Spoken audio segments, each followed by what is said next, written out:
காணாமல் போனது, இழந்து போனதை தேடுங்க. ஆண்டவராகிய தேவன் இந்த முழு உலகத்தையே 6 நாட்களில் படைத்து, அதிலே ஆதாமை ஏவாளை அவர் அழகாய் படைத்து அவர்களை ஏதேன் என்னும் அழகிய தோட்டத்தில் வைத்தார். 6 நாள் முடிந்தவுடனே 7ஆம் நாள் வருது. அவர் 7ஆம் நாள் ஓய்ந்திருந்தார். அவர் ஓய்ந்திருந்து ஓய்வெடுத்தார். அவர் ஓய்ந்திருந்தார் என்று பொழுது அவர் 6 நாள் வேலை செய்து அவர் டயர்ட் ஆகிட்டார் என்று அர்த்தம் அல்ல. அவருக்கு 7ஆம் நாள் செய்வதற்கு எதுவும் இல்லை. எல்லாம் முடிந்து அவர் ஓய்ந்து இருக்கும் பொழுது திடீரென்று ஏதேன் தோட்டத்திலே, அந்த அழகான தோட்டத்திலே ஒரு வேதனையின் சத்தம், அங்கு கண்ணீரின் சத்தம், அங்கு ஒரு கூக்குரலின் சத்தம், அங்கு துயரத்தின் சத்தம். அது கேட்ட பொழுது ஓய்ந்திருந்த தேவன், ஐயோ நான் 6 நாள் வேலை செஞ்சுட்டேன், நான் இப்ப டயர்டா இருக்கிறேன், ஓய்வா இருக்கேன், மிகாவேல் தேவதன் இங்க வா, காபிரியேல் இங்க வா, அந்த ஏதேன் தோட்டத்தை போய் பாரு, என்ன பிரச்சனை பாருன்னு அவர் டயர்ட்னால இன்னொரு தூதனை அனுப்பவில்லை. அந்த ஓய்வு நாளில் அவர் எழுந்திருந்தார். அவர் எழுந்திருந்து ஏதேன் தோட்டத்துக்குள்ளே வந்து அவர் மிக முக்கியமாய் படைத்த, அவர் மிக விருப்பமாய் இருந்த மனிதன், அவர் நேசித்தது மனிதன். ஒரு தாய்க்கு பிள்ளை எப்படி முக்கியமோ அதே போல ஆண்டவருக்கு மனிதர்கள் முக்கியம். எனவே அவர் வந்து கேட்டார், அவர் தேடினார், அந்த கடவுள் தேடினார், ஆதாமே நீ எங்கே, ஆதாமே நீ எங்கே? ஒரு வேதனையின் குரல். ஏன் அந்த வேதனையின் குரல்? அவர் இழந்து போயிருந்தார் பெத்த பிள்ளை. ஆதாமே நீ எங்கே? அதன் அர்த்தம் இப்படி இருக்குது, ஆதாமே உனக்கு நான் இல்லாம இருக்க முடியும், ஆனா நீ இல்லாம என்னால் இருக்க முடியாது. நான் அவ்வளவா உன்னை நேசிக்கிறேன். கடவுளுக்கு நாங்க எல்லாம் வாழ முடியாது, ஏன்னா அவர் எங்க மேல கொள்ள அன்பு. சில நேரம் பிள்ளைகளுக்கு பெற்றோர் இல்லாமல், தாய் இல்லாமல், தகப்பன் இல்லாமல் அவங்க வாழ்க்கையை வாழலாம், ஆனா அவங்க போகிற நேரத்துல பெற்றோரால் இருக்க முடியாது. அதுதான் அன்பு, அந்த அன்பு. எனவே ஆதியாமத்தில் ஆண்டவர் மனிதனை தேடினார். ஆண்டவருக்கு உலகத்தில் மிக முக்கியமானது மனிதன், வேற எதுவும் இல்லை. ஆதியாமத்திலே தேடியவர் யாத்ராமத்திலே தேடினார், லேவியாமத்திலே தேடினார், என்னாகம உபாகம, அவர் எல்லா 39 புத்தகத்துல பழைய ஏற்பாட்டிலே அவர் தேடினார், அவ்வளவு தேடினார். ஓசியா புத்தகம் வாங்கும் பொழுது அவர் சொல்றார், இஸ்ரவேலே நான் உன்னை எப்படி மறப்பேன், என்னால் நீ மறக்கப்படுவதில்லை. இஸ்ரவேல் ஆண்டு விட்டு போய்விட்டான், ஐயோ நீ போயிட்டியே, நீ எனக்கு வேணும், நீ எனக்கு வேணும். அவர் ஏக்கத்தோடு அவர் தேடினார். ஒவ்வொரு புத்தகத்தில் ஆண்டவர் மனிதனை தேடுறார். இந்த உலகத்துல 1000 மதங்கள் உண்டு, ஆனால் அந்த 1000 மதங்களுக்கும் கிறிஸ்தவத்துக்கும் பெரிய வித்தியாசம்.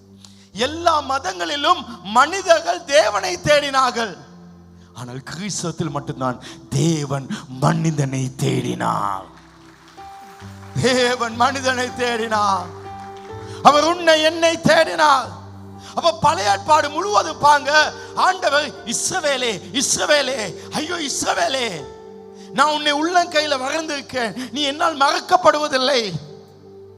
இஸ்ரவேல் இஸ்ரவேல்னு ஒரு கூட்டத்தை மட்டும் எதிர்பார்த்தார், மற்றவர்களை அழித்தார், ஆனா இவங்களை மட்டும் விரும்பினார்.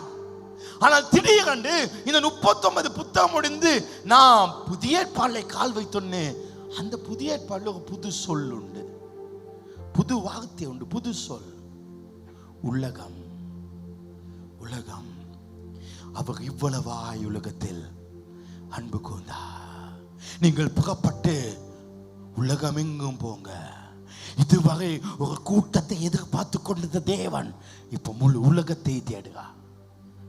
அவருக்கு அவங்க தான் தேவைப்பட்டுச்சு, ஆனா இன்றைக்கு முழு உலகமும் தேவைப்படுது. அந்த அளவுக்கு ஆண்டவர் தேடுகிறார். யோவான் 3:16 சொல்லுது, தேவன் தம்முடைய ஒரே பேரான குமாரனை விசுவாசிக்கிறான் எவனோ எவனோ அவன் யாரா இருக்கலாம், எவனோ அவன் கெட்டு அழிந்து போகாதபடி நித்திய ஜீவனை அடையும்படி இவ்வளவாய் அவரை தந்தகளே. அவர் உலகத்தில் அன்பு கொண்டார். என்ன செஞ்சா? அன்பு. உலகத்தில் அன்பு. உலகத்துக்கு அன்பு காட்டினார். இப்ப பைபிள் சொல்லுது உலகத்துக்கு. அப்ப இப்ப உலகத்தை தேடுறாரு. அதுல அவர் சொல்லுற வார்த்தை எவனோ. இந்த பைபிள்ல மிக முக்கியமான வசனம் எவனோ. அப்ப படிச்சவனா படிக்கல, யாரோ, எந்த மதமோ, எந்த ஜாதி, எந்த இனமோ, கால் இருக்கோ கை இருக்கோ இல்லையோ பிரச்சனை இல்லை. எவனோ, அந்த எவனோ சொல்லுக அந்த நபர் தான் நான். அந்த எவனோ சொல்லுக அந்த நபர் தான் நீங்க. அந்த நித்திய ஜீவனுக்கு சொந்தமாய் மாகணும். ஆண்டவர் நம்மை தேடினா, உன்னை தேடினா, அதான் கடவுளை அன்பு. அப்ப பழைய ஏற்பாட்டில் தேடியவர் புதிய ஏற்பாட்டுக்கு வரும் பொழுது லூக்கா 19:10 சொல்லுது, இழந்து போனதை தேடவும் ரட்சிக்கும் மனுஷக்குமான அவர் தேட வந்தார். பழைய ஏற்பாட்டில் தேடி அதே தேவன், ஆதி ஆமத்தில் தேடி அதே தேவன் அவர் புதிய ஏற்பாட்டில் தேடுகிறார். இன்றைக்கு உனக்கும் எனக்கும் ஒரு நல்ல தேவன் உண்டு. அவர் தேடுகிற தேவன். அவர் தேடுகிற தேவன். அவர் தேடுகிற தேவன். ஓ, அவர் தேடுகிற தேவன். அந்த தேடி எங்க கண்டுபிடிச்சானா, எந்த இடத்துக்கு அவர் வந்தாரோ அந்த கொல்கொதா மலையில, அந்த கல்வாரி மலையில அந்த சிலுவை சுமந்து அவர் ரத்தம் சிந்தி பாடுபட்டு அவர் மரித்த பொழுது அவர் உன்னையும் என்னை கண்டுபிடித்தார். அந்த சிலுவை தான் கண்டுபிடிக்கப்பட்ட இடம். அந்த நடு சுவரை உடைத்து நான் இருந்ததை காட்டியது, பிதாவை காட்டிய இடம் சிலுவை. அந்த சிலுவை என்றால் சுவிசேஷம். சுவிசேஷம் உண்டானது. எனவே என்னை அவர் கண்டுபிடித்தா, உன்னை கண்டுபிடித்தா. 1981 ஆண்டிலே எங்க குடும்பம் கஷ்டத்தில் இருந்த பொழுது அவர் கண்டுபிடித்தார். இன்னைக்கு நிறைய பேர் சொல்லுவாங்க, நான் ஆண்டவரை கண்டு கொண்டேன், நான் ஆண்டவரை கண்டுபிடிச்சேன். அது போய் ஆண்டவரை கண்டு கொள்றதுக்கு, ஆண்டவரை தேடுறதுக்கு ஆண்டவர் காணாம போகல. நான் தான் காணாம போயிருந்தோம். நாம அவரை கண்டுபிடிக்கல, அவர் நம்மை கண்டுபிடித்தார். எனவே இந்த சுவிசேஷம், எனவே ஆண்டவர் என்ன சொல்லாரு, இந்த சுவிசேஷத்தை நீ சொல்லணும். நான் கடைசியில் அதை பத்தி சொல்ல. எனவே இயேசு கிறிஸ்து இல்லாதவர்கள் வாழ்க்கையில யாருக்கு இயேசு இல்லையோ அவனுக்கு நாங்கள் சுவிசேஷம் சொல்ல வேண்டும். நீ சுவிசேஷம் சொல்ல ஒரு நபர் என்றால் சந்தர்ப்பத்துக்காக காத்திருக்க மாட்டாய், சந்தர்ப்பத்தை நீ உருவாக்குவாய். யாராவது வரும் வரை பார்க்க மாட்டாய், ஃபோன் கால் வரும் வரை பார்க்க மாட்டாய், யாராவது எனக்கு வியாதின்னு சொல்ல வரை பார்க்க மாட்டாய். நீயே ஆன்பியில் எடுத்துட்டு போயிட்டு ஒரு வீட்டில் போய் நான் அவங்கள சந்திக்கிற சொல்ல அங்கே உட்காந்து அவங்களோட பேசுவாய், சந்தர்ப்பத்தை உருவாக்குவாய். நீ ஸ்கூல் போய் பிள்ளைக்கு உன் பிள்ளை வரும் வரை பார்த்து கொண்டு கிணத்துல நீ யாரோட பேசுவாய். சுவிசேஷம் என்றால் என்ன? இயேசு எனக்காக உனக்காக செய்ததை சொல்வது, அதான் சுவிசேஷம். நீங்க ரட்சிக்கப்படாட்டி நரகம் போவீங்க, உங்க வாழ்க்கை இப்படி நடக்கும் அப்படி நடக்கும் சொல்ல சுவிசேஷம் அல்ல. சுவிசேஷம் பயப்படுத்துறது அல்ல. சுவிசேஷம் ஆக்கினை பத்தி நரகத்தை பத்தி சொல்வதல்ல. சுவிசேஷம் சொல்லுது நல்ல செய்தி, நற்செய்தி, சுபாரஞ்சியா, நல்லதை சொல்ல. அதான் சுவிசேஷம். அப்ப இன்றைக்கு உங்களுக்கு எனக்கும் அவர் கட்டளை கொடுத்தார். தேவன் பிரதான கட்டளை. மார்க் 16:15 அவர்களை நோக்கி நீங்கள் உலகமெங்கும் போய் சர்வ சிருஷ்டிக்கும் பசங்க பண்ண உங்களை போக சொல்றாரு, உட்கார சொல்லி நீ போகணும். நீ யாருடைய வீட்டுக்கு இந்த கிழமை போகணும். அவர் உன்னை பார்த்து போக சொல்ல, எல்லாரையும் புறப்பட சொல்றார். என்ன புறப்பட சொல்றார்? உன்னைய புறப்பட சொல்றார். எல்லாரும் புறப்பட வேண்டும். பாஸ்டர் நீ புறப்பட வேண்டும், நீங்க புறப்பட வேண்டும். அவர் வெளியே போகும்படி சொல்றார். ரைட். இப்ப கவனிங்க, சில வெளிப்பாடு பேசுறேன். யோவான் 15:10 நல்ல கவனிங்க. இன்னைக்கு உங்க வாழ்க்கை மாற போகுது, இன்னைக்கு உங்க ஜீவமா, இன்னைக்கு சர்ச்சே மாற போகுது. ஜீசஸ் சேஸ் நீ இதுவரை இருந்தது போல இருக்க போவதில்லை. உங்க வாழ்க்கை மாறும். கவனிக்க. நான் என் பிதாவின் கற்பனைகளை கைக்கொண்டு அவருடைய அன்பிலே நிலைத்திருக்கிறது போல. அப்ப இயேசு சொல்றாரு, நான் பிதாட கற்பனை கை கொள்ளும் பொழுது நான் அவருடைய அன்புல நிக்கிறேன். அப்ப பிதா இயேசு கொடுத்த கற்பனை என்ன? பாவம் செய்யாத, களவு செய்யாத, பொய் சொல்லாத சொல்லிப்பாங்க. சண்டே நீ சர்ச் போகணும் இல்ல, என் மக்களை ரட்சிக்கணும், அவங்களுக்கு ரட்சிப்பு கொடுக்கணும், அந்த ஆத்துமா ஆதாய பண்ணணும். அதுதான் அவட கட்டளை. வேற கால்ல பல்லு வேலை கதை சொல்லிப்பாங்க இல்ல, இதுதான் பிரதான கட்டளை. அப்ப இயேசு அந்த கற்பனை செய்தார். பிரதான கற்பனையை செய்யும் பொழுது அவர் பிதாட அன்புல இருந்தா. அப்ப அவர் அடுத்து சொல்லாரு, பிதாவின் கற்பனை கை கொண்டு அவருடைய அன்பில் நிலைத்துக்கு போல நீங்களும் என் கற்பனை கை கொண்டு இருந்தால் என் அன்பில் நிலைப்பீங்க. அப்ப அவருடைய கற்பனை என்ன? சுவிசேஷம் சொல்லுது. அப்ப நானும் அந்த சுவிசேஷத்தை சொல்லிக் கொண்டு இருந்தால் நான் யாருடைய அன்பில் இருக்கேன்? இயேசுடைய அன்பில் இருக்கேன். நம்ம அவருடைய அன்புல நிலைச்சிருக்க வேணும்னா அப்ப நிலைத்திருப்பீர்கள். அவருடைய அன்பு எனக்கு எப்ப எந்த ஆண்டு இது செய்யறாரோ தெரியாது அப்படி சொல்லவே மாட்டீங்க. ஏனென்றால் தேவனிடத்தில் அன்புக்கு எல்லாம் நன்மைக்காக நடக்கும். அப்ப நான் அவருடைய கற்பனை அந்த சுவிசேஷம் சொல்லிக் கொண்டுதா அவருடைய அன்புல நிக்கலாம். அந்த அன்புல நிக்கலாம். நான் ஒரு அன்புல இருப்பேன். உங்களுக்கு 4 பிள்ளைக்கலாம், 4 பிள்ளைக்கு ஒரே மாதிரி அன்பு சொன்னாலும் இல்ல, நீங்க ஏதோ ஒரு பிள்ளை கூட அன்பு காட்டுங்க. ஏன்? அழகுனால இல்ல, அவங்க மனசு, அவங்களோட குணம், அவங்க நடந்து கொள்கிற விதம். அவ்வளவுதான். பிள்ளைகளுக்கு இடத்துல அன்புல வித்தியாசம் காட்டினா ஒரே ஒரு காரணத்தான், அவங்க நடந்து கொள்கிற விதம், அவங்க கவனிக்கிற விதம், அவங்க கீழ்ப்படுகிற விதம். அழகு முக்கியம் இல்ல பிள்ளைகள்ல, அவங்க கீழ்ப்படுகிற விதம். அப்ப நீங்க அன்புல நிப்பீங்க. அப்ப நான் கடவுள் அன்புல நிக்க வேணா, நான் இந்த சுவிசேஷத்தை பேசுங்க சொல்ல. நான் பிரசங்கம் பண்ணி கொண்டது வேலை, வர்ஷிப் பண்ணி கொண்டது வேலை, இந்த கம்ப்யூட்டர் போட்டுக்கொண்டு கேமரா எடுத்துக்கொண்டு அஷரிங் செஞ்சு கொண்டது வேலை இல்ல. பார்க்கிங்ல இருக்கலாம், கேண்டீன்ல இருக்கலாம், என்ன ஊழியம் செஞ்சாலும் பிரதான ஊழியம் இயேசு பத்தி சொல்வது. அப்ப நான் அவருடைய அன்புல இருக்கேன். அடுத்த வசனம் பாங்க. அப்படியே அடுத்த வசனம், என்னுடைய சந்தோஷம் உங்களில் நிலைத்திருக்கும் படிக்கு. அப்ப ஏன் சந்தோஷம் உனக்கிட்ட நிலைச்சுக்கணும்? யாருடைய சந்தோஷம்?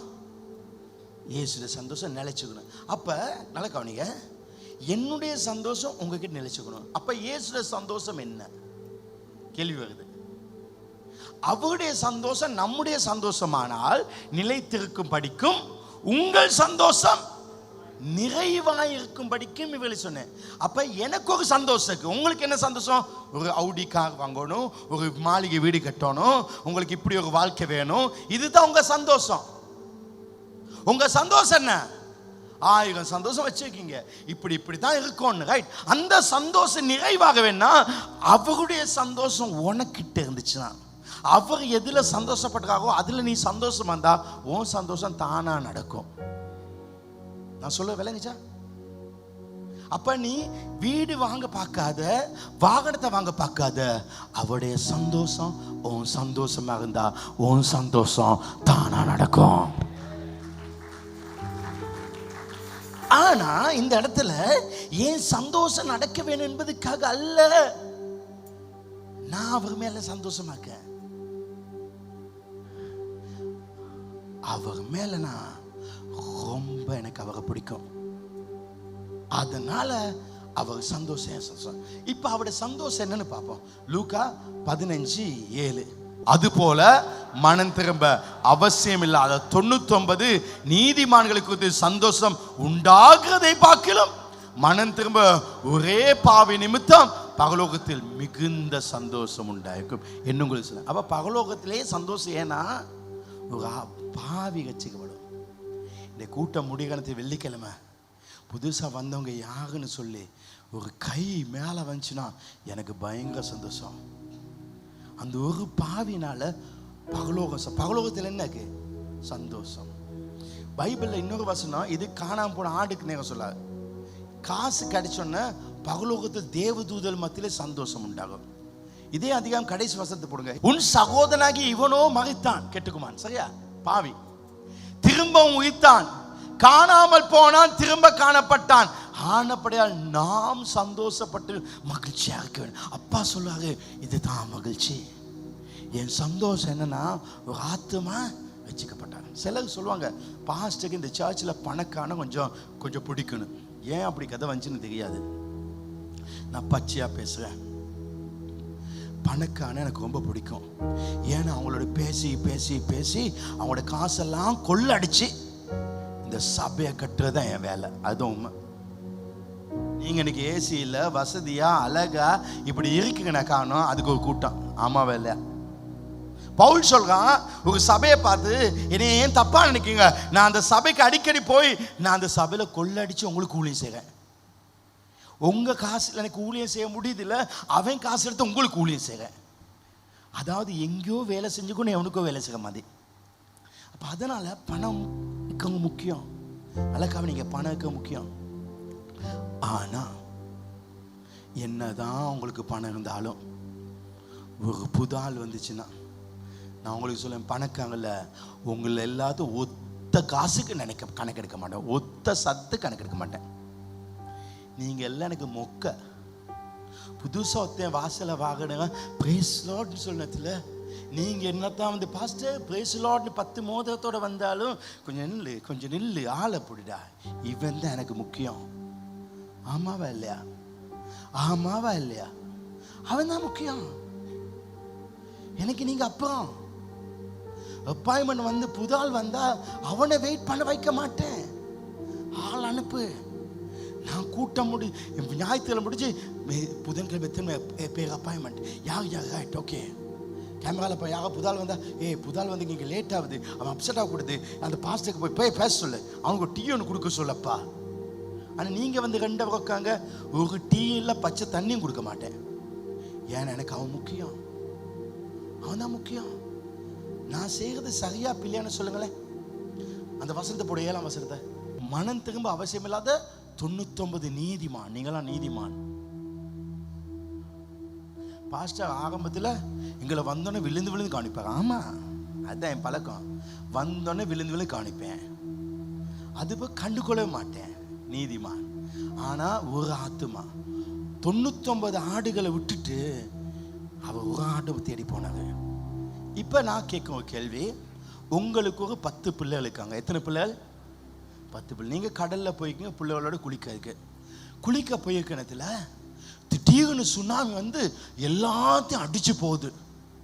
அடிச்சு போகணுது. நீங்க எப்படியோ பிள்ளை காப்பாத்தி 9 பேரை காப்பாத்தினீங்க. ஒத்தே மட்டும் மிஸ் ஆகிட்டான். 9 பேரோட நீங்க வெளியே வந்து சூப்பர், நாங்க 9 பேர் தப்பிட்டோம் பாரு, நாங்க 9 பேர் தப்பிட்டோம், நாங்க வந்துட்டோம் தானே அப்படி சொல்லி நீங்க பெரிய சந்தோஷப்படுவீங்க. ஆமாவா இல்லையா? சொல்லுங்களேன். மூத்த மகன் இருக்கான், 2வது மகன் இருக்கான், வெள்ளன்னு ஒரு தகதகன்னு அவத்த இருக்கான், பல்லு செத்து கண்ணு இப்படி வப்ப அவன் போயிட்டான். உங்க மனசு சந்தோஷமாக்குமா துக்கமாக்குமா? துக்கமாக்கும். அந்த ஒண்ணு தான் வேணும், அந்த ஒண்ணு தான் எனக்கு வேணும், அந்த ஒண்ணு தான் எனக்கு வேணும். அதே தான் இந்த சபை. அதுதான் ஊழியம், அதுதான் ஊழியம், அதுதான் வாழ்க்கை. புதுசா ஒருத்தன் வந்தா அவன் காரை பார்க் பண்ண ஸ்பெஷல் பார்க்கிங் கூடப்பா. புதுசா ஒருத்தன் கேண்டீன்ல கியூல இருந்தா வாங்கன்னு முன்னுக்கு எடுத்து கூட்டி கொடுதப்பா. புதுசா ஒருத்தன் வந்தா வசதியாக இடத்துல வையப்பா. அவன் முக்கியம். ஏன்னா உங்களுக்கு தெரியுமா, இந்த குவார் முக்கியம் இல்லை, யாரும் முக்கியம் இல்லை. இந்த இடத்துல இன்னைக்கு ஒரு ஆள் புதுசா வந்தா அந்த ஆள் வரும் பொழுது முழு பகலோகமே சந்தோஷப்படும். ஆண்டவர் சிரிப்பாக சந்தோஷப்படுவாங்க. நல்லா கவனிங்க, பகலோகம் நிரம்ப நிரம்ப நிரம்ப நிரம்ப என் ஆண்டவருக்கு சந்தோஷமே இல்லை. பகலோகம் நிரம்புவதனால் பகலோகத்தில் ஆண்டவர் சந்தோஷப்பட மாட்டார். பாதாளம் வெறுமை ஆவதனால் தான் அவர் சந்தோஷப்படுவார். ஒரு ஆத்மாவை நான் கொண்டு வந்தேன் எனக்கு வெள்ளிக்கிழமை, அவருடைய சந்தோஷம். நான் அந்த சுவிசேஷம் சொல்ல சொல்ல அவர் சந்தோஷப்படுவார். கடவுளை சந்தோஷப்படுத்த முடியும் அவருடைய ராஜ்யத்தை கட்டுவது, அவருடைய ராஜ்யத்தை பெருசாக்குவது, அவருடைய ராஜ்யத்தை விஸ்தாரப்படுவது. இதனால் தான் அவர் சந்தோஷப்படுவார். இங்க என்னத்தான் ஆடலாம், என்னத்தான் பாடலாம், ஆனா சபையில வேஸ்ட். அவருடைய சந்தோஷம் அது. அப்ப இயேசு கிறிஸ்துவை பத்திப்பாங்க எபிரேயர் 12:2 அவர் தமக்கு முன் வைத்திருந்த சந்தோஷத்தை போட்டு. அப்ப இயேசுக்கு முன்னால ஒரு சந்தோஷம் இருந்துச்சு. அது என்ன சந்தோஷம்? பிதாட சந்தோஷம். ஆக்கள் ரட்சிக்கப்படணுமே, ஆக்கள் ரட்சிக்கப்படணும். அந்த சந்தோஷத்துக்காக வேண்டி, அந்த ரட்சிப்புக்காக வேண்டி அவமானத்தை எண்ணாம சிலுவை சகித்து அந்த சந்தோஷம் அடையணும். அந்த சிலுவை சுமந்தா அவர் சகித்து அதை செஞ்சாங்க. பிதா சந்தோஷப்பட்டாங்க. அவர் சந்தோஷப்படுற நேரத்துல இவரை பிதா தூக்கி சிங்காசனத்துல வச்சாங்க. இப்ப நான் அவரை சந்தோஷப்படுத்தினா நான் சிங்காசனத்துக்கு வருவேங்கிறதுக்காக சந்தோஷம் செய்யல. எனக்கு அவர் சந்தோஷம் தான் முக்கியம். அவருடைய சந்தோஷம் தான் முக்கியம்.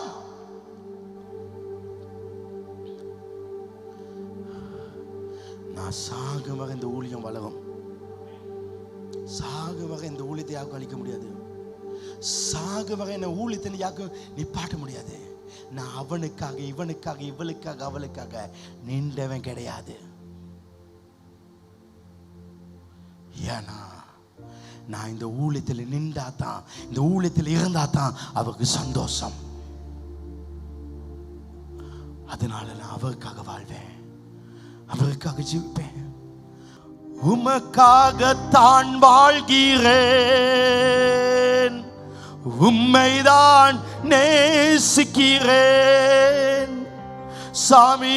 உமக்காகத்தானே வாழ்கிறேன், உம்மைதான் நேசிக்கிறேன். பலியாகி என்னை மீட்டீரேன், பலியாகி என்னை மீட்டீரேன். பரலோகம் திறந்தீரையா, பரலோகம் திறந்தீரையா. எஜமானனே, எஜமானனே, என் இயேசு ராஜனே.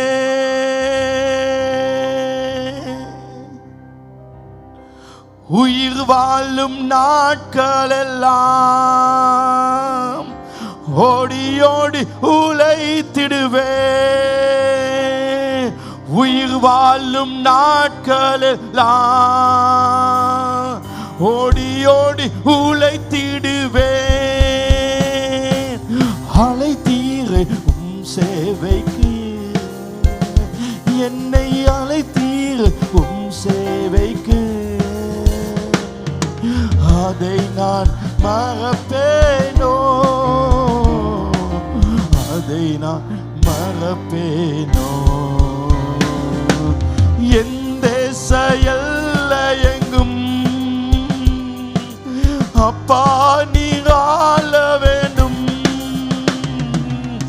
எந்த செயல்ல எங்கும் அப்பா நீ ஆள வேண்டும். வறுமை எல்லாம் மகனும் எல்லா வீடுகள்ல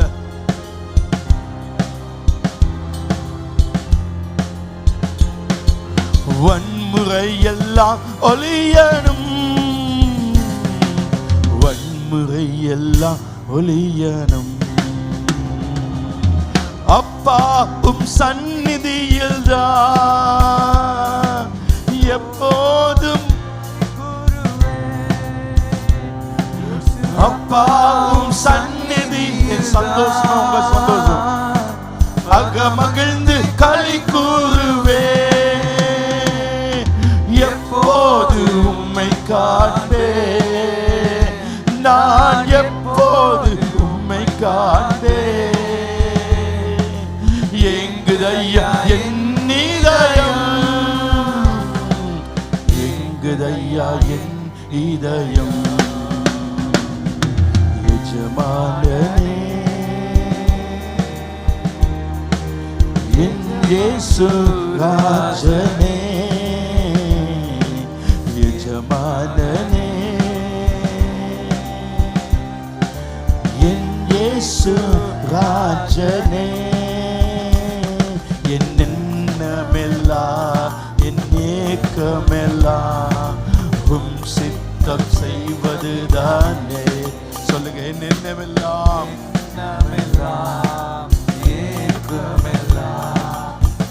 சித்தம் செய்வதுதானே எஜமானனே, எஜமானனே,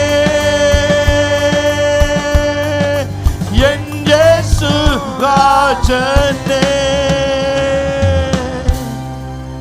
தேசம் எல்லாம் உம்முடைய அன்பு வர வேண்டும். உயிர் வாழும் நாள் நான் உமக்காக ஓடுவேன்ப்பா. இந்த ஓட்டத்தை யாருக்காக விட மாட்டேப்பா. உமக்காக ஜீவிப்பேன். உமக்காக என் உயிர் இருக்கு வர, என் உசுறு இருக்கு வர உங்க சந்தோஷப்பா, உங்க சித்தம் செய்வேன். அவருடைய சந்தோஷம் தான் என் சந்தோஷம். இன்னைக்கு அவருடைய விருப்பம் தான் என் விருப்பம். தேவன் எதிலே விருப்பம் உள்ளவராக இருக்கிறாரோ அதிலே நாம் விருப்பம் உள்ளவர்களாக இருந்தால் அவர் நம்மில் அதிகம் விருப்பம் உள்ளவராக இருப்பார். தேவன் எதிலே விருப்பம் உள்ளவராக இருக்கிறாரோ அதிலே நாம் விருப்பம் உள்ளவர்களாக இருந்தால் தேவன் நம்மில் அதிக விருப்பம் உள்ளவராப்பா. தேவன் எதிலே விருப்பம் உள்ளவராக்கா ஆத்துமா ரட்சிக்கப்படணும். நான் பிரசங்கம் பண்ணதில் அவருக்கு எந்த பிரயோஜனம் இல்லை. நாம மியூசிக் அதில் இல்லை. அவருடைய சந்தோஷம் ஆத்துமா.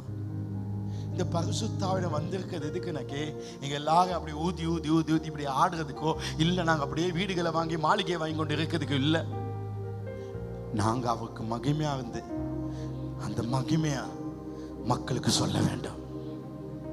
அதுக்குதான் அவங்களுக்கு தந்திருக்காரு. ஹல்லேலூயா. எனவே அவருடைய சந்தோஷம் ஆத்தும ரட்சிக்கப்படும். எனவே நீங்க இந்த சுவிசேஷம் சொல்லுங்க. சுவிசேஷம் இயேசு உங்களுக்கு செஞ்சதை சொல்லுங்க.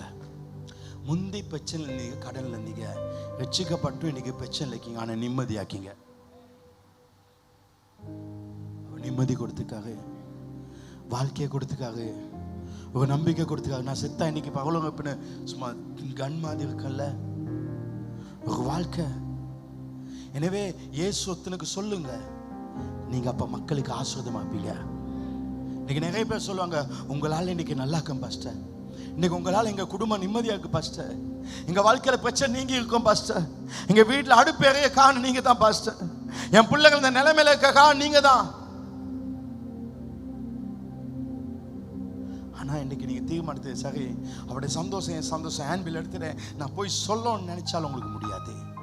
ஏன்னா அதை சொல்ல உங்க பலத்துல முடியாது. அவருடைய வல்லமை, அவருடைய கிருபை வேண்டும். அப்போஸ்தலர் 1:8 சொல்லுது. இப்பதான் டேர்ன் ஆகுது. அப்போஸ்தலர் 1:8, பரிசுத்த ஆவி உங்களிடத்தில் வரும் பொழுது நீங்கள் பலன் அடைவீங்க. எருசலேமில், யூதாவில முழுவதிலும், சமாரியாவிலும், பூமி கடைசி எனக்கு சாட்சி. அவருக்கு சாட்சி, அவருக்கு சாட்சி. அப்ப இன்னைக்கு நீங்க அது சுவிசேஷம் சொல்லணும்னா நான் போய் சொல்லுவேன். இவெல்லாம் நான் அப்படித்தான் செஞ்சேன், தோத்தம். இப்ப நம்ம கிருபைக்கு இலக்கம். என்னால முடியப்பா, என்ன உங்களுக்கு தருகிறேன், என்னை தருகிறேன் தருகிறேன் கரத்தில். அப்படி கரத்தில் கொடுத்தவனும் அன்று என்னை படைக்கிறப்பா, உங்க சேவைக்காக என்னை ஒப்பு கொடுங்கப்பா, நீங்க என்னை உருவாக்குங்கப்பா, நீங்க செய்யுங்கப்பா. அவருடைய விருப்பத்துக்கு விட்டு கொடுக்கணும். விட்டு கொடுக்கணும். நான் தாரேன். ஆண்டவருக்கு உங்களை பயன்படுத்த வேணும். ஆண்டவருக்கு சில மனிதர்கள் தேவை. பாங்க என்னை கண்ணப்பாங்க, முக்கியமான காரணம் பேசுறேன்.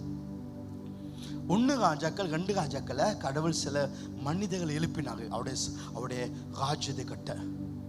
அந்த ராஜாக்களாக மனுஷங்க சாதாரண மனிதர் எழும்பினோன்னு விளைஞ்சாய் சார் ரொம்ப நாளைக்கு இப்போ எழும்பினோன்னு என்ன நடந்துச்சு, அவங்க சிலாக்கள் விட்டு கொடுத்தாங்க. கடவுளுக்கு என்ன விருப்பமோ அதுக்கு விட்டு கொடுத்தாங்க. அவங்க கடவுளுக்காக எதுவும் செய்யல. கடவுள் அவங்கள யூஸ் பண்ணாங்க.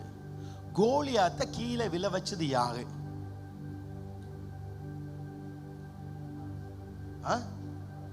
சொல்லுங்க.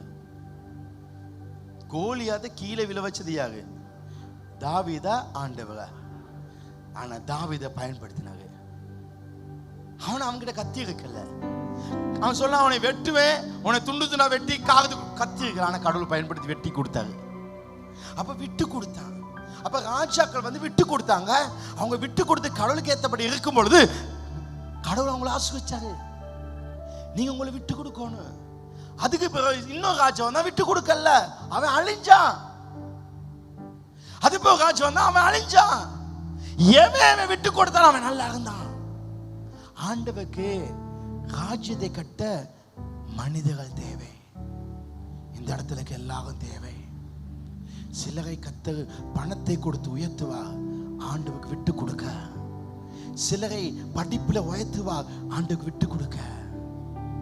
விட்டு கொடுக்கணும். தாவீத பாங்க, அவன் விட்டு கொடுத்தான். அவனை குடும்பம் கூட அவனை வைபவத்துக்கு கூப்பிடல, அவன் தகுதி இல்லைன்னு நினைச்சாங்க, விட்டு கொடுத்தான். கடைசியில் அவன் டன் டன் கணக்குல தங்கத்தை எடுத்து சேர்ச்சு கொடுத்தான். அந்த அளவுக்கு அவன் ஆஸ்வதிக்கப்பட காரணம் ஆண்டவர் விட்டு கொடுத்தான். நீங்க போக சொன்னா போறேன், நீங்க இருக்க சொன்னா இருக்கேன், விட்டு கொடுத்தான். கடவுளுக்கு விட்டு கொடுக்கிற விதமா தாங்க. இப்ப நான் இந்த ஊழியத்துக்கு என்னை விட்டு கொடுத்துக்கேன். எனக்கு பிறகு என் மகன் இந்த ஊழியத்துக்கு வரணும்னு இருக்கு. ஆனா அவன் எந்த அளவுக்கு விட்டு கொடுக்கானோ அந்த அளவுக்கு தான் கடவுள் அவனை பயன்படுத்துவார். தவிர எனக்கு பின்னுக்கு அவருக்கு தான் வருவார்னு நான் எழுதி கொடுக்க முடியாது. ஏன்னா அவர் விட்டு கொடுக்கிறவளை உயர்த்துவார். எனக்கு பரம்பரை சொத்து இல்லை, கடவுளே ராஜ்யம். அவர் தூக்கி இன்னொருத்தனு கொடுத்துக்குவாங்க.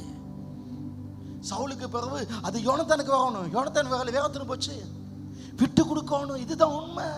ஏன் விருப்பமாக்கலாம், விட்டு கொடுக்கணும். நீ விட்டு கொடு. அந்த ஊழியத்துக்காக நான் சுவிசேஷம் விட்டு கொடுவேன், இல்லை நான் வெள்ளிக்கிழமை நானே வரமாட்டேன் இப்படி அடம் பிடிச்சிருந்தா, உங்களுக்காக விட்டு கொடுக்கப்பா. என்ன பயன்படுது? கடவுளை பயன்படுத்துவார். உன்னை பயன்படுதா? நீ உங்க வீட்டுக்கு போயிட்டு ஒரு வீட்டில் போயிட்டு உட்காந்து பேசிட்டு அவன் தலையில கையை வச்சு ஜெபிக்கும் பொழுது நான் சொல்றேன், என்னால நடக்காத அற்புதங்களை கர்த்தர் உன் கையை வச்சு அவர் செய்வாரு. மகிமையான காரியங்களை கர்த்தர் செய்வாரு. இந்த கிழமை ஒரு மகிமையான காரியங்கள் நடக்க போகுது. உங்க ஊழியங்கள் வல்லமையாக ஆக போகுது. கர்த்தர் இந்த இடத்துல பல சுவிசேஷங்களை ரெய்னாட் பங்கே கர்த்தர் பில்லி கிராம் போல மக்கள்களை, ஜாய்ஸ் மே போல, பெனின் போல, பாஸ்டர் கிறிஸ்தை போல பல ஊழியர்களை கர்த்தர் எடுத்து பயன்படுத்துவார். அவர் மகிமையான காரியத்தை செய்வார், வல்லமையான காரியத்தை செய்வார். ஹல்லேலூயா! அற்புதங்கள் நடக்க போகுது. நான் விட்டு கொடுக்கிறேன், நான் கையை வைக்கிறேன், நீ விட்டு கொடு. ஆண்டவனை பயன்படுத்துவாங்க, ஆண்டவர் பயன்படுத்துவாங்க.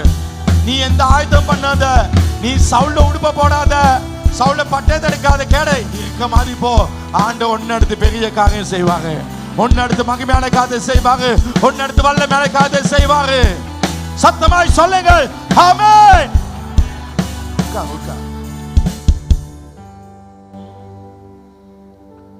போன கிழமை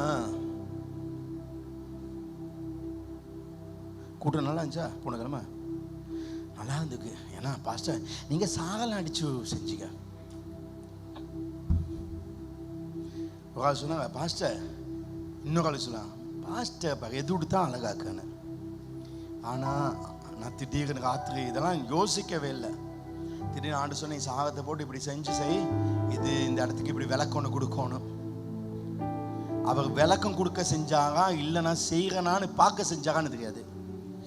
எனக்கு முந்தி இதெல்லாம் ரொம்ப சந்தோஷம். இப்படியான வேலைகள் செய்கிறது, தலைப்பா கட்டுறது, கோமணம் கட்டுறது எல்லாம் எனக்கு ரொம்ப சந்தோஷம்.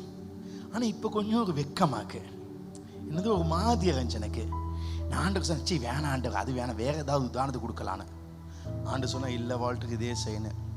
அந்த சர்ச்சை தாண்டி போகணுது. ஆண்டு சொன்னால் இல்லை நாளைக்கு இது செய்யணும், ராத்திரி 9 வரைக்கும் என்னை வீட்டுக்கு போய்க்கணும், அன்றைக்கி இதை செய்யணும். நான் சர்ச்சுக்கு கால் பண்ணி சொல்லிட்டேன், இந்த ரேக்கா அதெல்லாம் எடுத்து வையப்பான்னு சொல்லிட்டு வீட்டிலேருந்து சாகத்தையும் எடுத்து நான் வரணும். சாரி சொல்லி அன்றைக்கி பார்த்து இந்த கோட்டெலாம் கழட்டலாம், ஷர்ட்டை வெள்ளை ஷர்ட்டை போட்டு உள்ளுக்கு டிஷர்ட் ஒன்று போட்டு ரெடி ஆகிட்டேன். ரெடி ஆகிட்டு இங்கே வந்துட்டேன். வந்துட்டு சைல்ட் பேபோலிஸ்லாம் பார்த்து 5:45 அட சாகத்தை கொண்டு வரலேன்னு நினச்சி. ஆண்டு நான் சாக மிஸ் ஆகிட்டு பார்த்தீங்களா? அப்போ இது தேவ சித்தம் இல்லை, வேணாம். ஆண்டு சொன்னார், இந்த கபடுக்கு தான் உண்டை தேடிப்பார், அதுக்குள்ளே புது சாகம் இருக்குன்னு சொன்னார். ஏன்னா இந்த ஆக்களுக்கு கொடுத்த இந்த அப்பமா கொடுத்த சாகம் ஏதாவது மிச்சம் இருக்கும் பாரு இருக்குன்னு. ராஜ்குமார் சொன்ன கொஞ்சம் தேடிப்பாருன்னு. அவன் எல்லாம் பெரட்டி தேடினான், என்னதான் தெரியாது. இப்போ அவனுக்கு கொஞ்சம் கண்ணு விளங்குதில்ல போல, இப்போ கொஞ்சம் கண்ணு விளங்குதில்ல போல. அவன் தேடி பார்த்து இல்லைன்னு சொல்லிட்டான். போன வெள்ளிக்கிழமை கூட என் மகளுக்கு இந்த க்ளவுஸ் ஒன்றுக்கு பாரு, ஜிம்முக்கு போவேன்னு சொன்னேன். க்ளவுஸ் முன்னுக்கே இருக்கு, அவன் இல்லை சொல்கிறான். அவன் இல்லை சொன்னா எனக்கு பெரிய சந்தோஷம். ஆண்டவரே சாக இல்லை, இப்போ அது கேன்சல், ஓகே, அது உங்க விருப்பம் இல்லை. ஆண்டவர் சொன்னாங்க நீங்க ஒருத்தரப்பான்னு. இப்படி கபட்டை திறக்க சாக முக்குன்னு வந்து கீழே விடுது. இது என்னடா சரி ஆண்டவரே. கூட்டம் ஒரு மாதிரி இருந்துச்சு, உடுக்குறெல்லாம் வெக்கமாக இருந்துச்சு, பிள்ளைகள் கூட என்ன சொல்லுமோ தெரியாதுன்னு நினச்சி நான் என் பாடலை கேட்டு செஞ்சேன். அது அவருக்கு நான் விட்டு கொடுத்தது. பாச சொல்லாரு, சுவிசேஷம் சொல்லாரு. சரியப்பா எங்கே போகணும், அவங்க உனக்கு மனசில் போடுவாங்க, அங்கே போ உக்காரு. என்ன சொல்லணும், நான் இந்த இயேசு சாமி கிட்ட போகும்போது என் வாழ்க்கை எப்படி இருந்துச்சு, இன்றைக்கு என் வாழ்க்கை எப்படி இருக்கு. போன செவ்வாய்க்கிழமை ஒரு குடும்பம் வந்து சொன்னாங்க, இந்த சர்ச்சுக்கு நான் விருப்பத்தோட வரல, எங்கள் ஹஸ்பண்ட் இப்படி இருக்காரு, எங்கள் சர்ச்சுக்கு பிள்ளைகள் ரெண்டு பேர் வந்துட்டாங்க, அதுகளே ஸ்கூல்ல எல்லாம் மாற்றிட்டுங்க, இப்போ என் வாழ்க்கை ரொம்ப சந்தோஷமா இருக்கு. ஆண்டுக்காக நான் ஊழியம் செய்யணும். அதை சொல்லு, ஏசு எனக்கு இதை செஞ்சுட்டாரு. என்ன சொல்லணும், 5 பேர் பேரை மனசில் வச்சு எழுதி 5 பேருக்காக 3 நாள் ஜெபம் பண்ணேன். ஜெபம் பண்ணிட்டு அந்த வீட்டுக்கு போய் சொல்லு, அந்த ஆளுக்கு சொல்லு, நான் 3 நாளாக உங்களுக்காக ஜெபம் பண்ணேன், 3 நாளாக உங்களுக்காக ஜெபம். அவன் ஷாக்காவான். உங்கள் பேரை சொல்லி கடவுள் ஜெபிச்சேன். எனக்கு 2 நிமிஷம் பேசலாமா, என் வாழ்க்கை இப்படி தான் இருந்தேன், இங்கே போனேன், என் வாழ்க்கை நிம்மதி. இன்றைக்கி செத்தா பரலோகம் போயிடுவேன்ப்பா, இந்த சொத்து சுகம் ஒன்றும் இல்லை, அதே இல்லை, பரலோகம் போயிடலாம். இந்த இயேசு நிம்மதி தருவார். நாங்கள் வெள்ளிக்கிழமை கூட்டாக்கு ஒரு ஜெபம் பண்ணவா, கையை வைக்கிறதா பாஸ்டர், கையெல்லாம் வைக்கல பாஸ்டர் அப்படி சொல்லாது. சாக விட்டு நீனும் கோமனம் கட்டணும். கையை வை, அற்புதம் நடக்கும், அதிசயம் நடக்கும். அவன் தோளில் கை வச்சு ஜெபம் பண்ணு. வேற பாஸ்டர் சொல்ல மாட்டான் கை வைக்காதுன்னு. சார் நான் கையை வைக்க சொல்றேன், ஜெபம் பண்ண, உங்களை அற்புதம் நடக்கட்டும், எல்லாரும் அற்புதம் செய்யட்டும். என்ன இந்த சபையோடச்சு சபை செய்யாது, அவ்வளவுதான். நீ தனியாக சபை செய்யணும், நீ உன்னை ஆசீர்வதிக்கிறேன், எங்கேயாவது ஒரு இடத்துல கூட்டம் வை, என் விசுவாசியை திகடாமல் நீ ஒரு சபை செய், நான் உனக்கு உதவி செய்கிறேன், நான் உனக்கு பாய் வாங்கி தரேன், உனக்கு நாட்கள் வாங்கி தரேன், என்கிட்ட மேச நாட்கள் இன்னும் போடியம் இல்லாத நான் தாரேன், மைக் செட்லாம் இந்த உள்ளுக்கு வச்சுக்கேன் தாரேன், நீ தனியாக சபை செய், பிரச்சனை இல்லை. இன்னொருத்தனை உடைச்சே, அது எதுக்கு, நான் பயம் இல்லை நீ உடைக்கனால. அது சரியில்லாத அத்திவாகம். அத்திவாகம் நல்லனா பில்டிங் உடைஞ்சிக்கும், அத்திவாகம் சரியில்லாமல் சபை ஸ்டார்ட் பண்ணா அது உடைஞ்சிக்கும். நீ நல்லபடியா செய், இந்த ஊழியத்தை செய், ஆண்டவருடைய ஆவியானவர் உங்க மேல இருப்பாங்க. ஆமே, நான் முடிக்க போறேன். நீங்க மனிதர்களுக்கு ஆசீர்வாதமாகுங்க, மனிதர்களுக்கு நிம்மதி கொடுங்க. கடைசியா ஏசாயா 6ஆம் அதிகாரம் 8ஆம் வசனம்.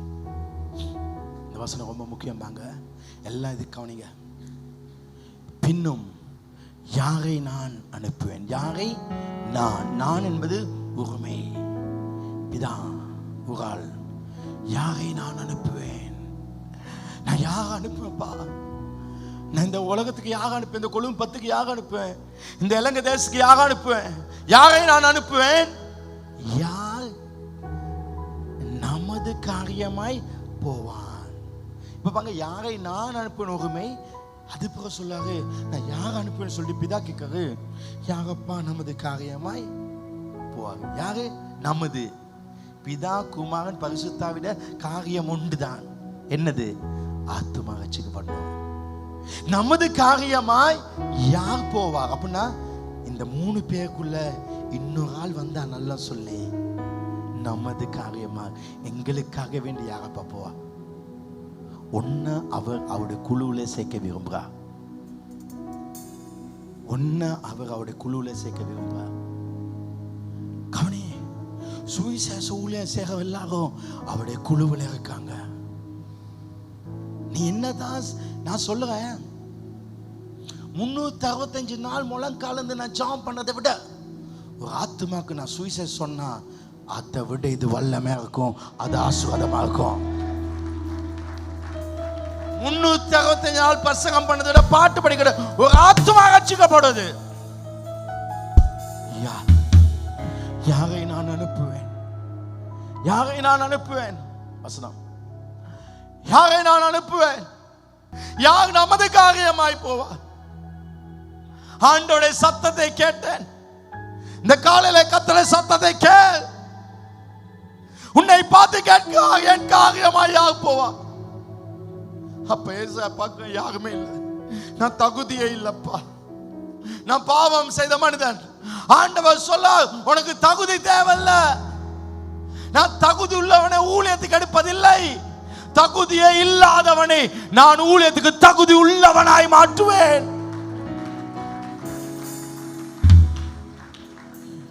யாரை நான் அனுப்புவேன்? யார் நமதுக்காக ஆண்டவரே சத்தப்பா ஏசப்பா என்ன அனுப்புங்கப்பா. அவன் சொல்ல, இதோ அடியேன் இருக்கேன், என்ன அனுப்புங்கப்பா, என்ன அனுப்புங்க. இப்ப நான் என்ன சொல்லனா, நான் இன்றைக்கு விசுவாச போப்பேன், நான் 5 வீட்டுக்கு போவேன், நான் சொல்லல அப்பா என்ன அனுப்புங்கன்னு சொன்ன. திடீர்னு நினைக்காத நபர்களை கத்து என்ன அனுப்புவாங்க. அவர் அங்க அனுப்புவாங்க, சுவிசேஷத்துக்கு யாருக்கு அனுப்புவாங்க. நல்ல கவனிங்க, ஆண்டவராகிய இயேசு நான் நீ குழியில கிணத்துல வந்து அப்படி குனிஞ்சு தூக்கி அவரை வெளியில எடுத்து எங்களை நிப்பாட்டினாங்க, நீதிமானாங்க.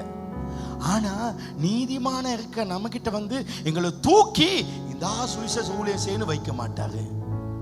இது நாங்களா விருப்பமா செய்யணும், விருப்பமா செய்யணும். இது நாங்க விருப்பதுன்னு செய்யணும். நான் முடிக்கிறேன்.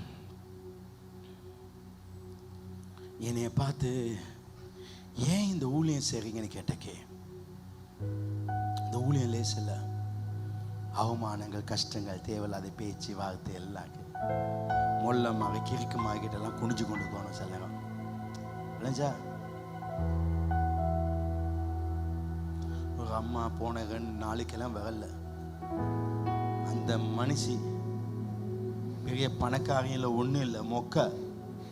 ஆனால் அந்த ஆத்மா இல்லைன்னு எனக்கு ஒரு வேதனை.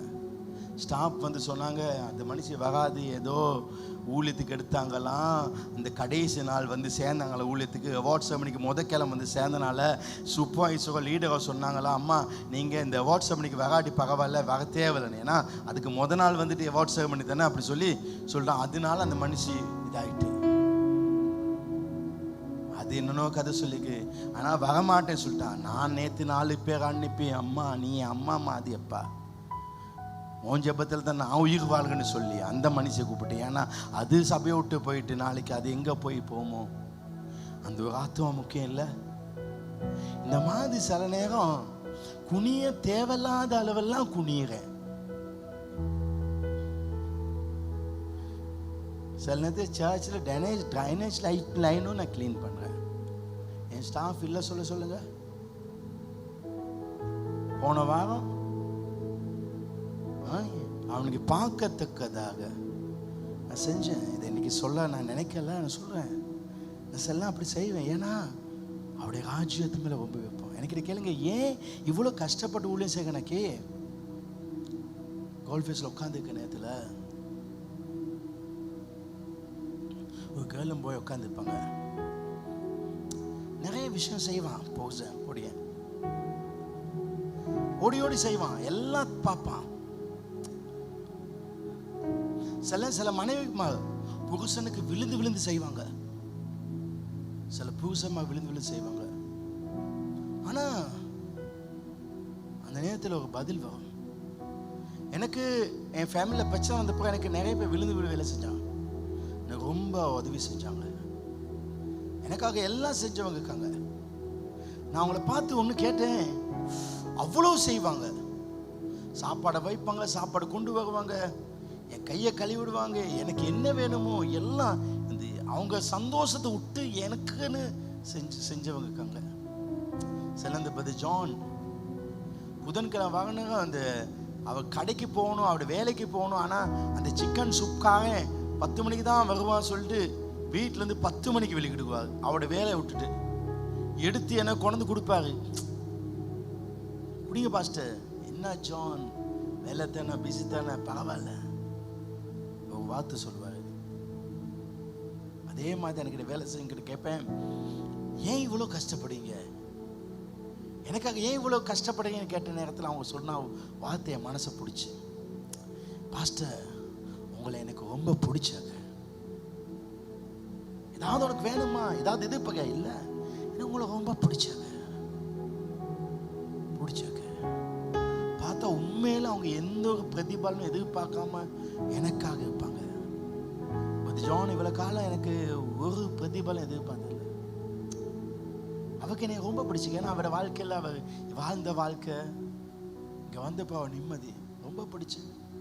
இப்போ கூட எனக்கு கடவுளுக்கு நீ உட்காந்துருக்காரு, கேட்காரு, வால்டர் ஏன்டா இதெல்லாம் இவ்வளோ செய்யா, இவ்வளோ கஷ்டப்பட, எவ்வளோ அவமானம், எனக்கு உங்களை ரொம்ப பிடிச்சிக்கப்பா, உங்களுக்காக நான் செய்வேன். இந்த சர்ச்சை நான் செய்கிற நேரத்தில் பணம் இல்லை, பணம் உள்ளவங்க இல்லை. இந்த சவுண்ட் ஸ்பீக்கர்லாம் வாங்கின எத்தனை லட்சம், 2 கேமராவே இத்தனை லட்சம். அந்த ஸ்பீக்கர் இதெல்லாம் ஜேபிஆர். இந்த ஏர் கண்டிஷனாக போடணும், பணமே சார்ஜில் இல்லை. எல்லாம் பணம் போட்டேன். என் பிள்ளைகளுக்கு என் குடும்பத்துக்கு சேர்க்கவே இல்லை. இப்போ தடமாகறேன். என் பிள்ளைகளுக்கு தேவையா, அவங்களுக்கு ஏதாவது செய்யணுமே, என் கடமையை செய்யணுமே, பெரிய சொத்து இல்லை, செய்யணுமே யோசிக்க எல்லாத்தையும் கொடுத்தேன். ஆண்டக்கா இவ்வளோ செஞ்சேன். ஆண்டவனை பார்த்து கேட்க, ஏன்டா இவ்வளோ செஞ்சா, எனக்கு உங்களை ரொம்ப பிடிச்சது, ஏதாவது எதிர்பார்க்கியா, இல்லப்பா உங்களுக்கு செய்ய ரொம்ப பிடிச்சது. சில நேரம் இப்போ எங்களுக்கு கையில் பணம், இன்னைக்கு காலையில் கவனிக்கன்னு சொன்னேன், எனக்கு எவ்வளோ பணம் வருதுன்னு சர்ச்சில் தசம் பார்த்தா தெரியும். நான் அவ்வளோ விருப்பம் கொடுக்க, நம்ம எதுக்கு கொடுக்க 2 காரியம். ஒன்று, நமக்கு கிடைச்சிச்சு 110 கொடுக்கணும், கிடைச்சிட்டு கொடுக்கணும்.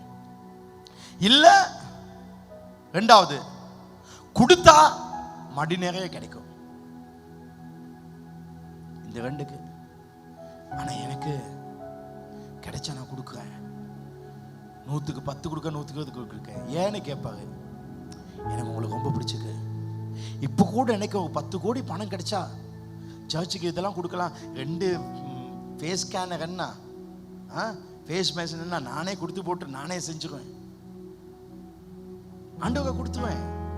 எனக்கு கிடைக்கும்னு எதிர்பார்க்க, எப்ப கிடைச்சோ டக்குன்னு கொடுக்கலான்னு. அவங்க கொடுக்கறதுக்கு எனக்கு பிடிச்சிருக்கு, அவங்க கொடுக்கும்னு ஆசையா இருக்க. எதை எதிர்பார்க்கல. எனக்கு ஒரு 200 கோடி கிடைச்சுன்னா, என் 2 பிள்ளைக்கு 100 கோடி போட்டு இருந்தாங்க, உங்க வாழ்க்கை முடிஞ்சு, இதோட நான் உங்களுக்கு கடமை அப்படின்னு இல்லை. 200 கோடி கிடைச்சா முதலாவது ஆண்டுக்கு ஒரு பெரிய சேச்சை கட்டிக்கலாமே, அவருக்கு கட்டலாமே. அவருடைய ராஜ்யத்தை பெருசாக்குவது தான் நோக்கம், அவருடைய ராஜ்யத்தை வளர்க்கிறது என்ற நோக்கம். வேற எதுவும் இல்லை. நான் பெரிய மாளிகையில் இல்லைக்க, கிட்டத்தட்ட 20 வருஷத்துக்கு மேல இந்த அபார்ட்மெண்ட்ல தான் நான் இருக்கேன். என்னை சிலர் பார்த்து இங்கே ஆக்கின்னு கேட்பாங்க. ஆமா, அங்கதான் கேட்பா, இந்த லைஃப் நல்லா இருக்கு, என் புள்ளல கண்டு கடமை சேர்க்க, அது செஞ்சுட்ட போதும், லைஃபை சிம்பிளா வச்சுக்கணும். அவருடைய ராஜ்யம் வளர வேண்டும், அவருடைய ராஜ்யம் வளரணும். நான் உடுக்கிறதோ, வாட்ச் போடுறதோ, ஷூ போடுறது எல்லாம் அவருடைய ராஜ்யம் தான். மற்றபடி என் லைஃப் சிம்பிளாக தான் இருக்கும். எங்களுக்கு எங்கேயாவது கிடைச்சா அவருடைய ராஜ்யம் வளரணும். ஏன்னா இந்த சொத்து சுகம் ஒன்றும் நிற்காது. நீ போட்டுக்க கண்ணாடி கூட பெட்டியில் உன்னை புதைக்கணத்தில் எடுத்துக்குவாங்க, உன் ஒச்சை கூட எடுத்துக்குவாங்க, ஓடாத வச்சு தான் கட்டுவாங்க. ஒத்தனை நகையோட புதைக்கவும் மாட்டாங்க, ஒன்றும் வராது. ஒரு நாள் காலம் செல்லுது, வாழ்க்கையோ மறையுது. மகிமையில் இயேசுவை தரிசிக்கும் பொழுது அந்த நாள் ஒரு மகிமையின் நாள், அந்த நாள் பாக்கியத்தினால், அந்த நாள்ல 1000 கோடி பேர் இருக்கும் பொழுது அவர் என்ன பார்த்து, வால்டர், அவ்வளவு பேர் மத்தியில் வால்டர்னு சொல்லி கையை கொடுத்து என்னை கூப்பிடுவாரே, அதுதான் மகிமையின் நாள். என் பேங்க் புத்தகத்தில் ஒத்த காசு என்கிட்ட இல்லை, ஒத்த காசு இல்லை, எல்லாம் அவருக்காக தான். எங்க மூச்சு கடைசிக்கு வர அவருக்காக வாழ வேண்டும், அவருக்காக ஜெபிக்கணும். இந்த வாழ்க்கை வாழும் பொழுது அதுல கிடைக்கிற சந்தோஷத்துக்கு தானே. அதுதான் எங்க அப்பா கடைசி நாட்கள் எனக்கு எங்க குடும்பத்துல சில காரியத்தில் எங்க அண்ணன் கோய்க்க மாட்டாரு, நான் அதுல இருக்கக்கூடாதுன்னு அவர் நினைச்சாரு. என்னை தூக்கி வெளியே போட்டாங்க, எனக்கு அது பெரிய அவமானம். ஆனால் இன்றைக்கு எங்கள் குடும்பத்துக்கு என்ன ஆஸ்வதமாக்க எங்கள் அப்பா நான் யோசிக்காரு. அவருடைய பில்டிங் எப்படி சகஞ்சு போயிட்டு அத்திவாரத்தை புள்ள ஏன் டேடின்னு கேட்டேன். அவரை ஃபர்ஸ்ட் டைம் நான் 10 வருஷம் 15 வருஷத்துக்கு பிறகு 10 வருஷத்துக்கு பிறகு நான் அவரை பார்க்குறேன். ஹாஸ்பிட்டலில் அவர் கிட்னி அறுத்து போட்டுருந்தாங்க. ஏன் டேடி இப்போ செஞ்சுக்க, என்னை ஏற்றுக்கொள்வாங்கன்னு தெரியாது. நான் பயத்தோடு போனேன். அவர் கிட்ட கூப்பிட்டாங்க, நான் ரொம்ப மிஸ்டேக் பண்ணிட்டேன், நான் அவனை விட்டுட்டேன்னு சொன்னாங்க. எல்லா டேடி பரவாயில்ல, அதை விட்டுங்க. அன்றைக்கு இருந்து அவங்க செஞ்சேன். பில்டிங் சகஞ்சு கணத்தில் எங்கள் அப்பா துக்கமாக இருக்காங்கன்னு என் எல்லா பணத்தை போட்டு அந்த பில்டிங்கை நேராக்கி அழகாக கட்டி கொடுத்தேன். எங்கள் அப்பா சொன்னா, எனக்கு ஒரு சில்ட்ரன்ஸ் ஹோம் போட்டால் எனக்கு ரொம்ப விருப்பம்டா. அப்படியே டேடி இல்லைங்க, நான் சொல்லி என் பணத்தை போட்டேன். என் பிள்ளைகளுக்கு கூட நான் பணம் வைக்கலை. இப்போ நான் ரொம்ப ஓடுறேன், அதுக்காக நான் ரொம்ப தேடுறேன். அது சில்ட்ரன்ஸ் ஹோம் போட்டு கொடுத்தோன்னு அவர் சொன்னாங்க, எனக்கு ஒரு மொண்டசரி போடு இந்த பகுதியில். அவருடைய சந்தோஷம் என் சந்தோஷமாச்சு. ஒரு நாள் ஸ்லேவலை வீடு கிடைச்சி இந்த சாவி கிடைச்ச பொழுது எங்கள் டேடி, அண்ணன், தம்பி எல்லாம் கிணத்துல நான் பின்னுக்கு இருந்தேன். அப்பெல்லாம் அவ்வளோ பேச மாட்டாங்க இவங்களாம். என்னை அங்கேருந்து கூப்பிட்டேன், இங்கே வான்னு, இந்த சாவி நீ ஜாம் பண்ணித்தான்னு சொன்னாங்க. ஏன்னா அவருடைய சந்தோஷம் ஏன் சந்தோஷமாச்சு. என்னை எல்லாருக்கும் முன்னுக்கு உயர்த்தி வச்சாங்க. அவங்க எல்லாத்துக்கும் முன்னுக்கு உயர்த்தி வச்சாங்க. யாருக்கும் கிடைக்காத பாக்கியம், அத்தனை பிள்ளைய கிடைக்காத பாக்கியம் அவங்க என் மடியில் செத்தாங்க. அது ஒரு பெரிய பாக்கியம். எங்கள் அம்மாவை கூட இன்னைக்கு நான் நல்லா பார்க்குறேன். நேற்று ராத்திரி போனேன், முந்தானத்து போனேன். எங்கள் அம்மாவுக்கு சேலை நான் தான் குத்துவேன், நான் தான் அடித்து சேலை ஏற்றுவேன், பார்ப்பேன். ஏன்னா அவங்கள நல்லா பார்க்கணும். சாகுவர அம்மா அப்பா பார்க்கணும், நல்லா பார்க்கணும். நம்ம என்ன விதைக்கும் அதுதான் அறுப்போம், அதுதான் அறுப்போம். எனக்கு விருப்பம் அவருடைய ராஜ்யம் வளரணும், அவருடைய ராஜ்யம் கட்டப்படணும், அவருடைய வீடு மகிமையாக இருக்க வேண்டும், ஒரு மகிமையான சர்ச்சாக இருக்கணும். சில பேர் உடனே கேட்பாங்க, ஏன் இவ்வளோ செலவு செய்யுங்க, ஏன் இதுக்கு போடுங்க, ஏன் இதுக்கு போடுங்க. உடனே இப்போ சர்ச் கிடைக்குதோ இல்லையோ, இருக்கும் வர நம்ம இந்த கட்டவளுக்காக நல்லா இருக்கணும், ராஜ்யத்தை நல்லா வச்சிருக்கணும்.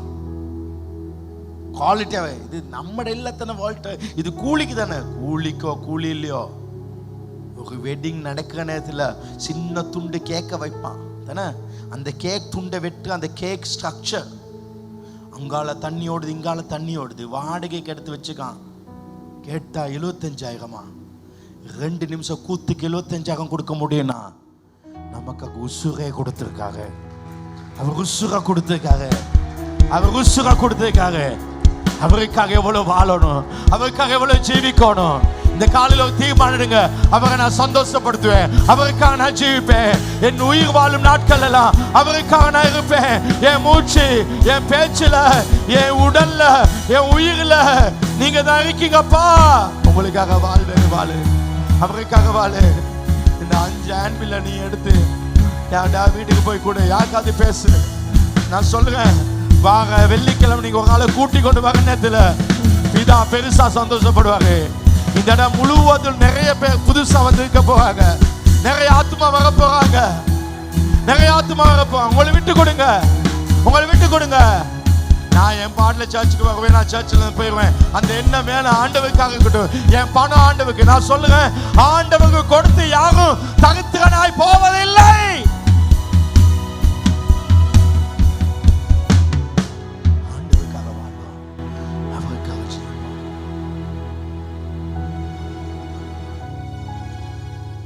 ஆண்டவருக்காக ஜீவிக்க ஒரு வாழ்க்கை. கைகள் உயர்த்தி, ஆண்டவரே என்னை தருகிறேன், என்னை தருகிறேன். உங்க சேவைக்காக தரப்பா, உங்க ஊழியத்துக்காக தரப்பா, உங்களுக்காக தரப்பா. என் பணம் எடுத்துக்கொள்ளுங்க.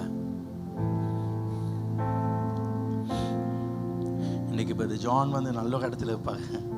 அவர்கிட்ட செல்லம் கேட்பேன், இது என்ன ஜான், ஏன் பாஸ் உங்களுக்கு வேணுமா நினைப்பா, வச்சுக்கணும். எது கேட்டாலும் எடுத்துக்கலாம் பாஸ்டர்.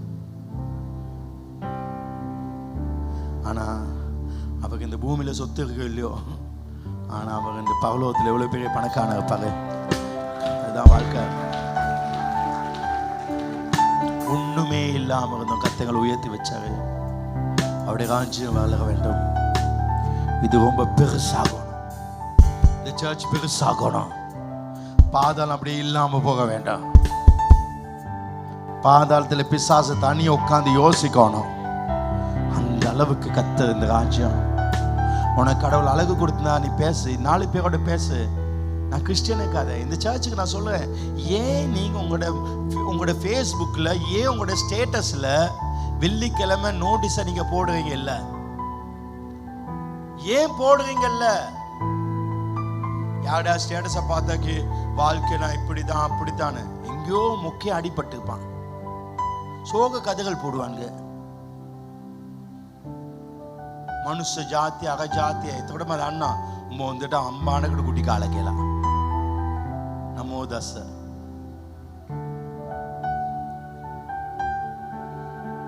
போடு. ஸ்டேட்டஸ்ல ஞாயிற்றுக்கிழமை ஆன்பில் போடு, வெக்கப்படாத போடு, எல்லாம் போடு. நான் டெய்லி என் எல்லாத்தையும் போடுவேன். ஏன்னா கேட்டா நான் கிறிஸ்துவன், கிறிஸ்துவுக்காக எதுவும் அவரை பத்தி நான் போட நான் ஆசைப்படுவேன். ஆமே. சினிமா பாட்டெல்லாம் போடாத, அவங்கெல்லாம் போடாத. உனக்காக வாழ்ந்தவரை பத்தி போடு. அது உன் வாழ்க்கையை ஆஸ்வதிக்கும். கைகுலத்தை தீர்மானம், ஆண்டவரே என்னை அர்ப்பணிக்கிறேன், என் ஜீவியத்தை அர்ப்பணிக்கிறேன், என் வாழ்க்கையை உங்களுக்கு அர்ப்பணிக்கிறேன். என்னை பயன்படுத்துங்கப்பா, என்னை எடுத்து உருவாக்குங்கப்பா, உங்க ராஜ்யத்துக்காக பயன்படுத்துங்க. இயேசுவின் நாமத்தில் பிதாவே. சத்தமாய் சொல்லுங்க ஆமென், ஆமென். நான் உங்க எல்லார்கிட்ட ஒரு காரியம் கேட்கிறேன். இந்த பிரசங்கம் இந்த வெள்ளிக்கிழமைக்காக மட்டும் இருக்காதபடி எங்க வாழ்க்கையில சாகம் இருக்கட்டும், சாகம் இருக்கட்டும். அது மிக முக்கியமானது. இந்த சர்ச்சுக்கு நிறைய சாமானை வாங்கிப்பேன். ஆனால் நான் சர்ச்சிலேருந்து ஏதாவது எடுத்தா 25 ரூபா வாங்கினாலும் பெதரானி பில் போட்டுவார்.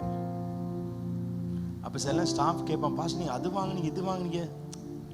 ஆனால் இது தேவனுடைய ராஜ்யத்துக்கு. அப்போ ரோனி எடுத்த அவர் அக்கௌண்ட் காட்டணும். அதனால அது அவருடைய பிள்ளை இல்லை, அது அவர் அக்கௌண்ட்ஸ் காட்டணும். அவருக்கு கொடுக்கறது நாம் கணக்கு வைக்கக்கூடாது. ஏன்னா நாம் அவருக்கு கொடுக்கறதுக்கு நம்ம எதுவும் கொண்டு வரல, அவர் கொடுத்ததை கொடுக்கும். அதுதான் வாழ்க்கை. ஆமென்.